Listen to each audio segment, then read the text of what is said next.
Hi everyone. Today's study tip is the bridging game.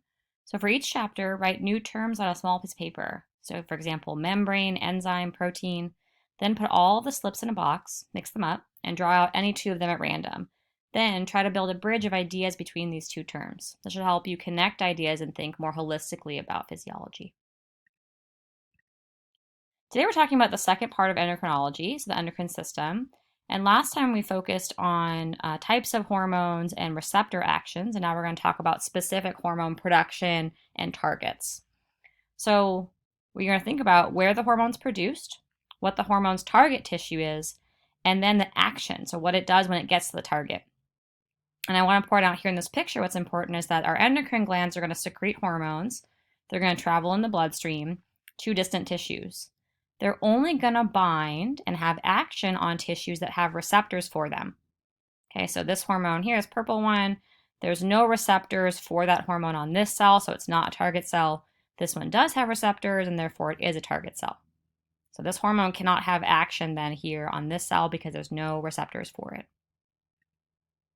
Okay, so we're going to start off talking about a really important connection up in our brain, the hypothalamus-pituitary connection, and how these hormones are set up into hormonal axes.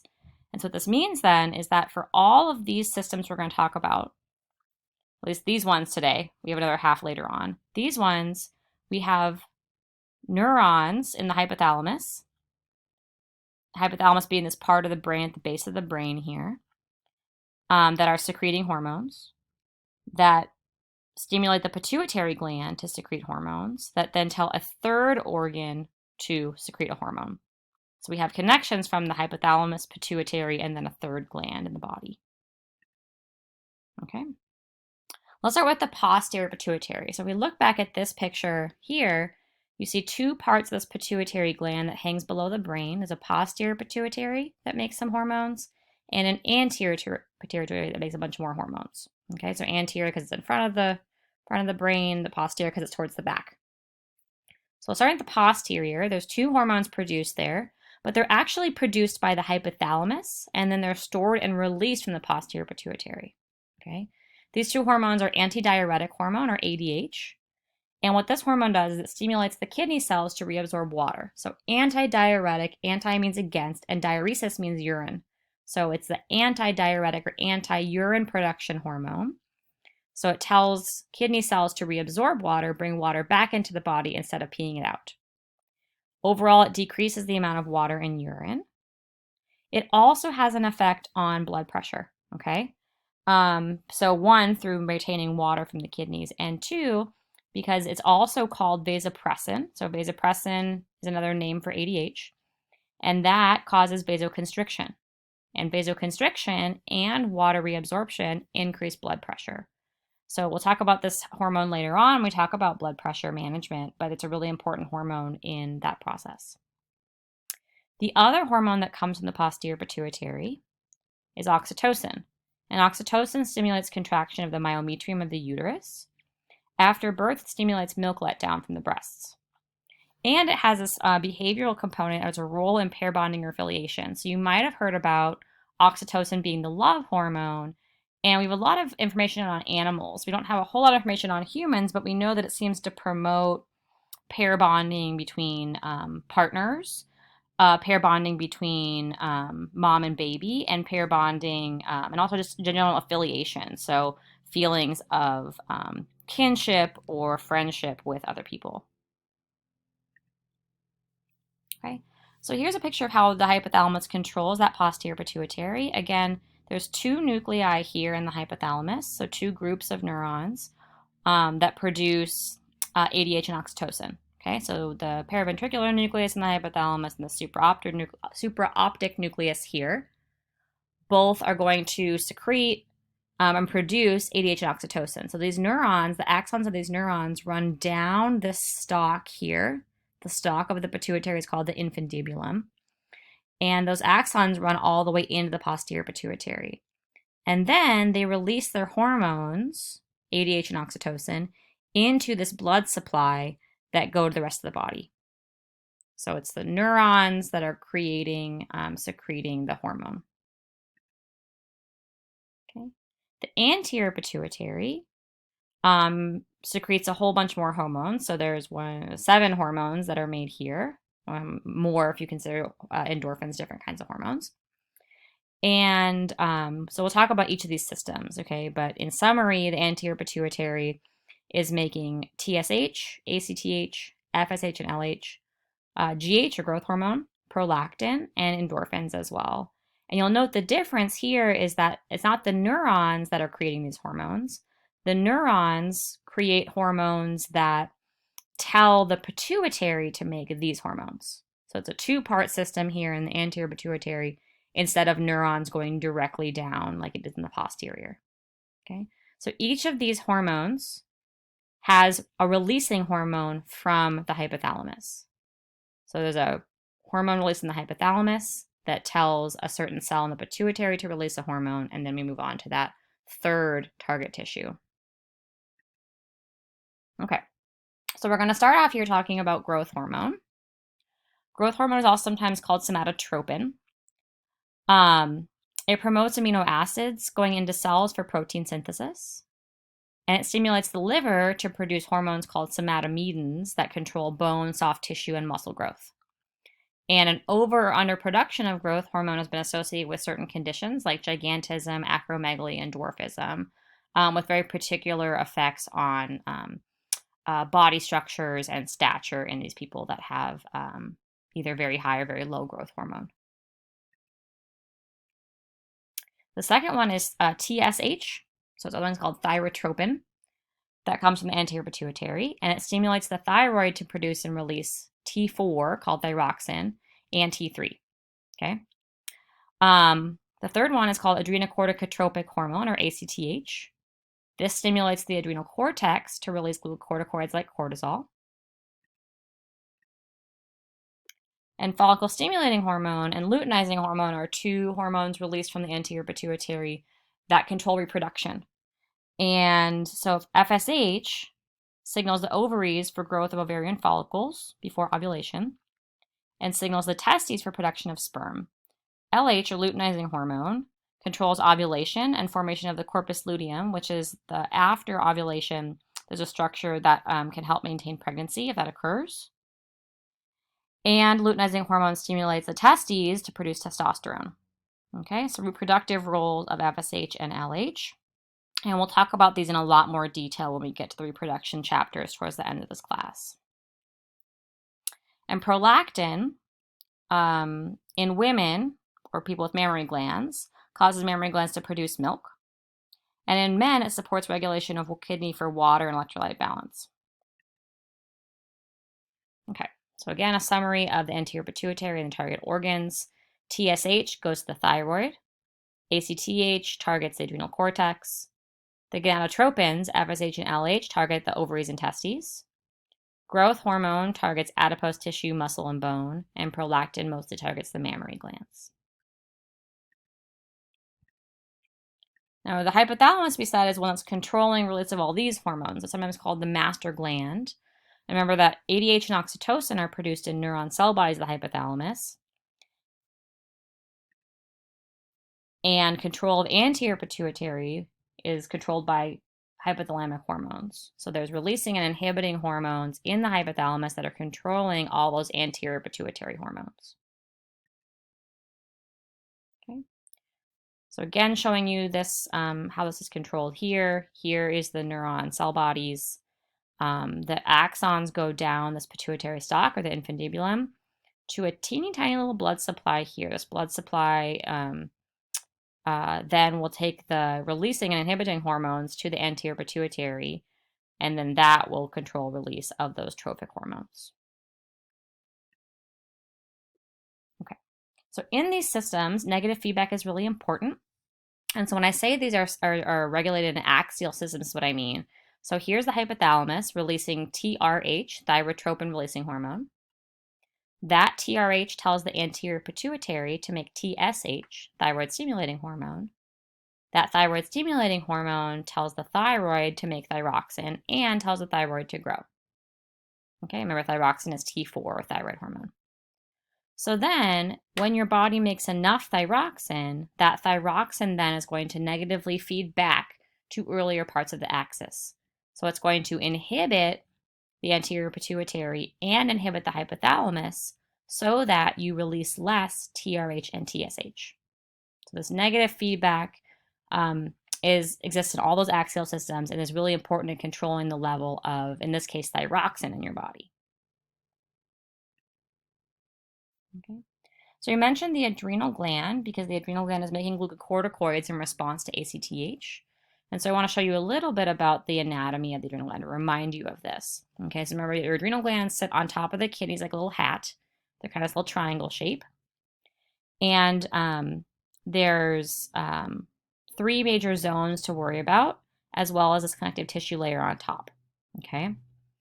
And so the adrenal cortex is on the outside. The adrenal medulla is in the middle. Okay. The cortex consists of the zona glomerulosa and the zona reticularis, and then the zona vesiculata in the middle. Okay, so 3 layers in the adrenal cortex and the adrenal medulla on the inside of that gland. The adrenal cortex, that outside portion, makes steroid hormones. It makes mineralocorticoids like aldosterone. Aldosterone is a hormone that's really important in increasing sodium in the blood. Okay, and so essentially it's going to increase blood pressure then, because as water follows sodium back into the blood, that increases blood pressure. So we'll talk about this hormone again a lot when we get to talking about circulatory system and blood pressure.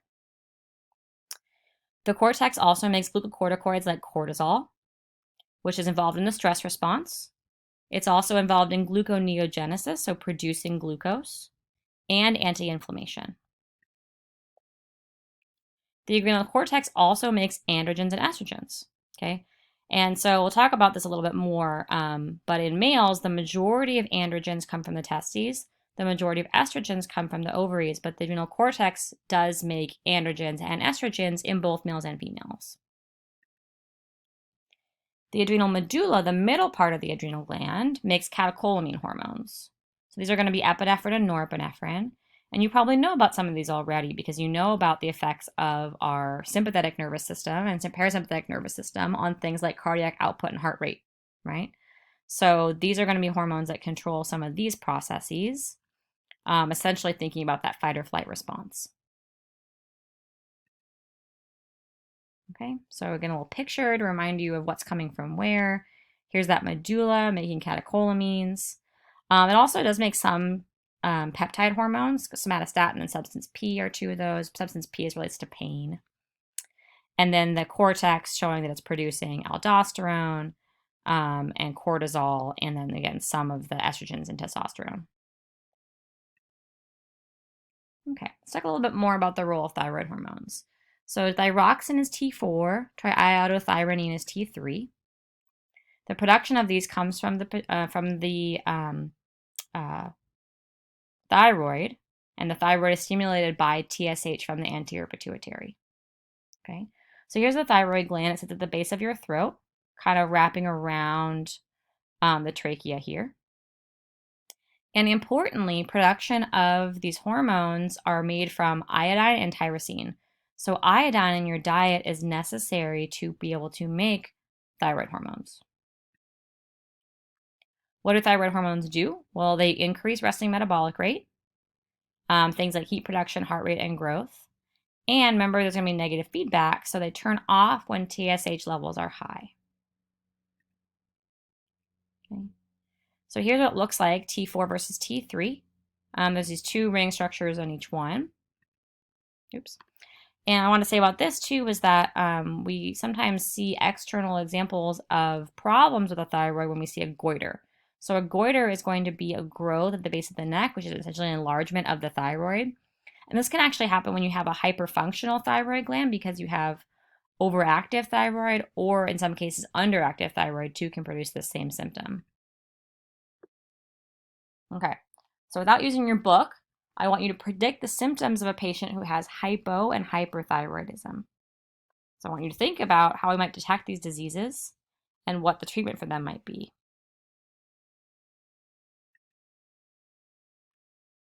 Okay, so next I want to talk about the HPG, or hypothalamo pituitary gonadal axis. So this is control of reproduction. And I'm going to talk about this a lot more in towards the end of the semester, but I wanted to start here now because we're talking about these hormones that are important here. And almost every picture I've seen shows it in this way, where they say, okay, here's the hypothalamus. Hypothalamus produces GnRH.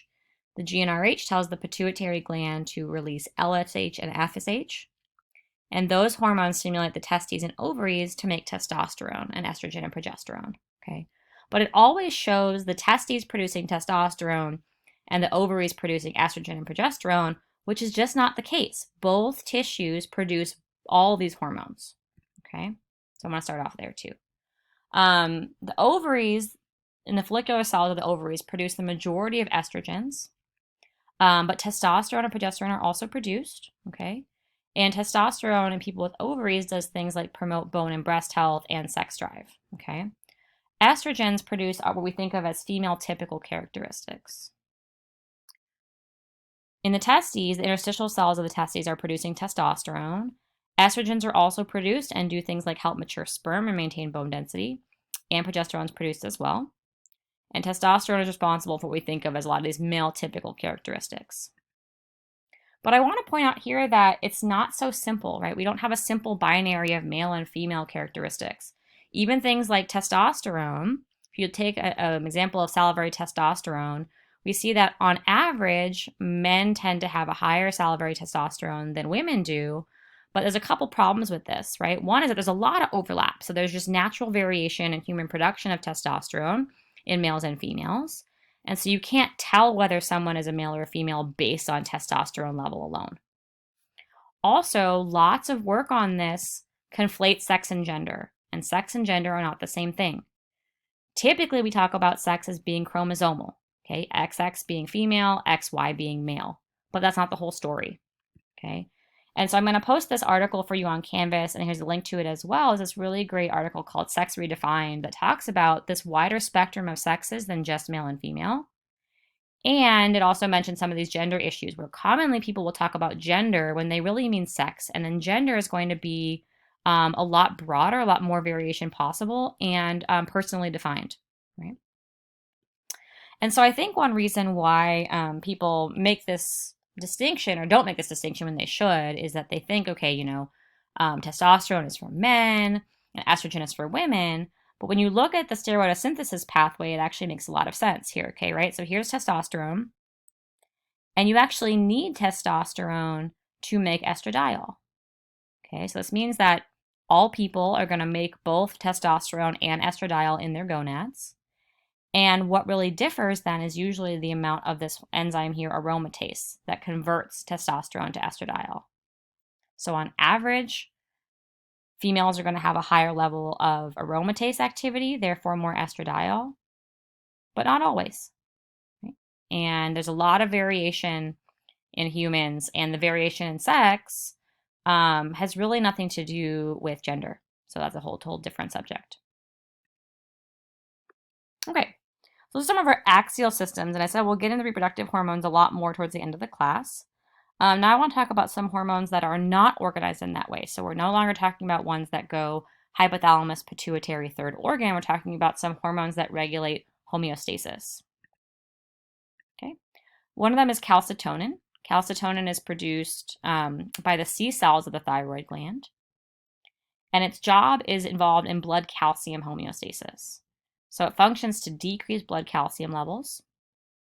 It inhibits osteoclasts. And if you remember from anatomy, osteoclasts are going to be the cells that remove calcium from the bone. It also inhibits kidney reabsorption of calcium. Okay, so multiple ways in which it functions to decrease blood calcium levels. The opposite hormone to calcitonin is parathyroid hormone. It's produced by the parathyroid gland. The parathyroid gland are actually 4 tiny little glands on the surface of the thyroid gland. And it does the opposite of calcitonin. So its job is to increase blood calcium levels by removing calcium from bone. Remember, bones are your calcium storage place, right?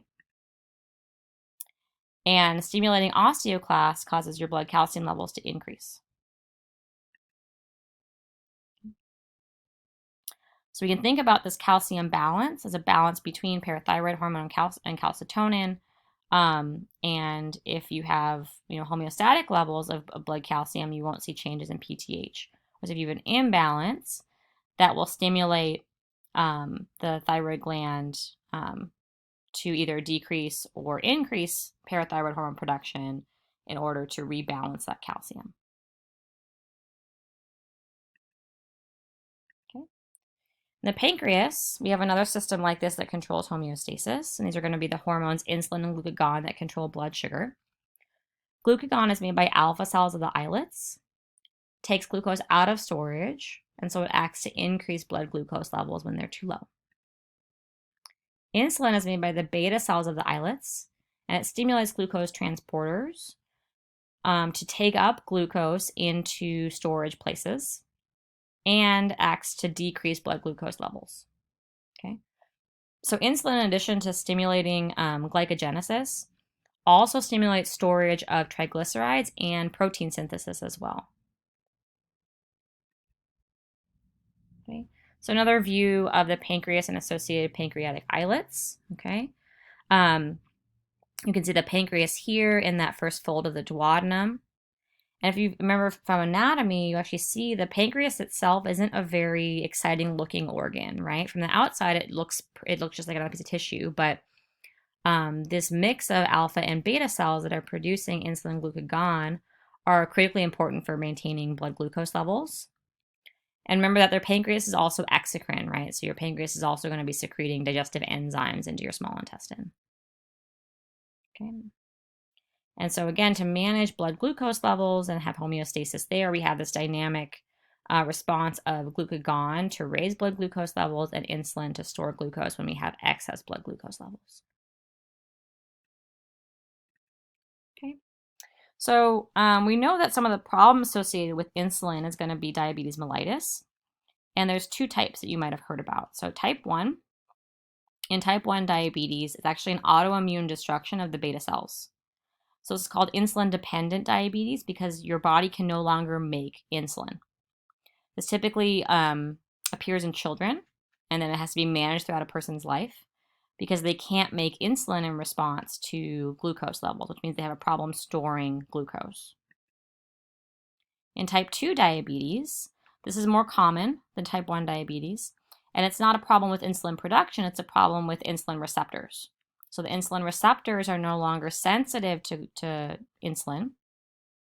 So the person can make insulin, but they can't respond to it, okay? And this can be really difficult to treat because you can't just inject insulin, and certainly management of type 1 can be difficult too. But managing type 2 diabetes is really difficult because there's not really an easy way to restore sensitivity of insulin receptors. And I want to point out here, because I have questions about this a lot, is that gestational diabetes, so diabetes during pregnancy, is a kind of type 2 diabetes. So for some reason that we don't fully understand, some people's bodies respond to pregnancy with a reduced sensitivity of insulin receptors. And so then we have problems with diabetes during pregnancy. But it typically resolves after pregnancy. Okay. So what these two have in common, why they're both types of diabetes mellitus, is diabetes actually means copious urine, and mellitus means sweet. So people with diabetes mellitus pee a lot, and they are dumping glucose into their urine. Why? Because they can't store it, either because they're not making insulin to be able to store the glucose, or because their receptors aren't responding to insulin, so they can't store glucose. Okay. Another hormone I want to talk about briefly is melatonin. Melatonin is a hormone that comes from the pineal gland. So here's another gland in the brain that we need to know about. It's a tiny little gland here in the brain that makes melatonin. And melatonin essentially helps you set your night and day rhythm. So it helps you entrain your circadian rhythm. Okay. So normally during the day, it's light. That light inhibits the secretion of melatonin from the pineal gland. And melatonin doesn't cause sleep, but again, it can help your body know that it's nighttime so that you should sleep. So in the dark stimulates pineal gland secretion of melatonin. And this is one reason why we think that sleeping with the lights on or things like devices, TVs, cell phones, and things are a problem, particularly for sleep hygiene and circadian rhythms, because if those lights are on all night, then while you're sleeping, essentially there is inhibition of secretion of melatonin, and so the sleep cycle is not linked up with the circadian rhythm cycle as well. And the circadian rhythm cycle is mostly set by this nucleus in the hypothalamus called the SCN, or the suprachiasmatic nucleus here. So there's a pathway that goes from the eyes to the SCN, and incorporates with the pineal gland as well.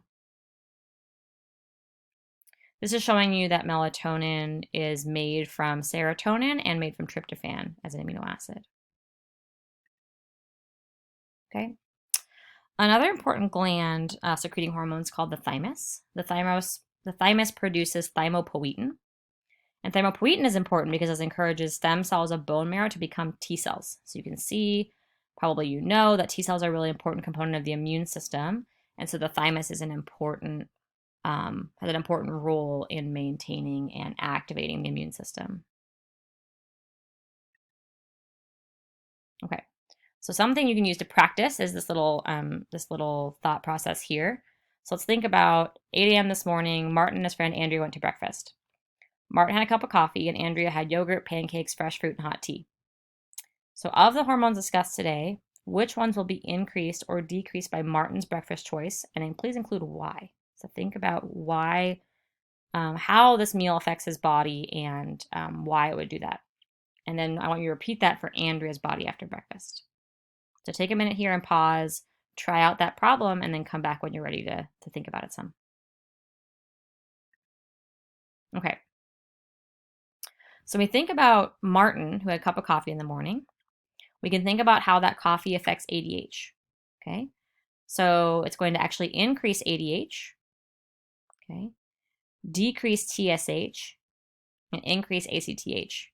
Now, it's not going to have effect on every hormone, right? Meal is not going to affect things like oxytocin, LH and FSH, prolactin, or some of these hormones over here, melatonin and thymopoietin. Okay, but it is going to affect a lot of the metabolic hormones, ones that manage blood sugar, ones that manage blood calcium, and these ones that are involved in blood pressure and the stress response. Okay, so if you have questions about this too, we can talk through it individually. So please come see me in office hours if you want to talk more about this and why what's occurring. Okay, so finally, this is a summary of the hormones you must know. And it feels like a laundry list, but we're going to talk about most of these throughout the body systems in detail, right? So we'll talk about the hormones of the gonads, some of the hormones of the hypothalamus and pituitary, reproduction. We're going to talk a lot about these hormones when we get to blood pressure, okay?